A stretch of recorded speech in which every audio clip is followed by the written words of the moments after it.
बहुत समय पहले की बात है, एक गांव में एक युवक रहता था। वो बहुत निर्बल और असंयमित था। वो अपने कामों में अस्थायी रुचि लेता था और अधिकांश समय को व्यर्थ में बिता देता था। वो आलसी और अनियमित आहार प्रणाली का पालन करता था। अपने कर्मों में संयम न होने के कारण वो सफलता से वंचित रह गया। एक दिन वो बुद्ध के पास गया और उससे संयम के महत्व के बारे में पूछने लगा। बुद्ध उसे ध्यान से सुनते हुए बोले, बेटा, संयम एक महान गुण है जो तुम्हें अपनी जीवन पथ पर सफलता की ओर ले जाता है। ये तुम्हारी इच्छा शक्ति को नियंत्रित करने और सही निर्णय लेने में मदद करता है। युवक ने आश्चर्यचकित होकर पूछा, पर कैसे, स्वामी जी? बुद्ध ने प्रेरणादायक एक कहानी सुनाई। एक समय की बात है, एक महाराज ने अपने राजमहल के बगीचे में एक वृक्ष लगाया। वो वृक्ष जल्दी से बड़ा हो गया और अनेक फलों से भर गया।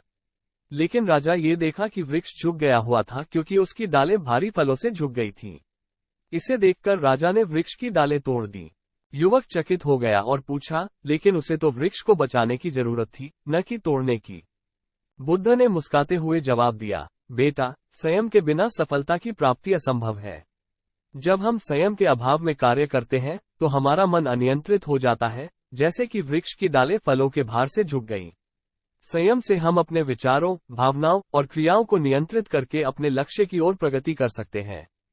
युवक ने ध्यान से बुद्ध के वचनों को सुना और वो गहरे सोचने लगा। वो समझ गया कि संयम सफलता की मूल कुंजी है और वो अपने जीवन में संयम की महत्वपूर्णता समझने लगा।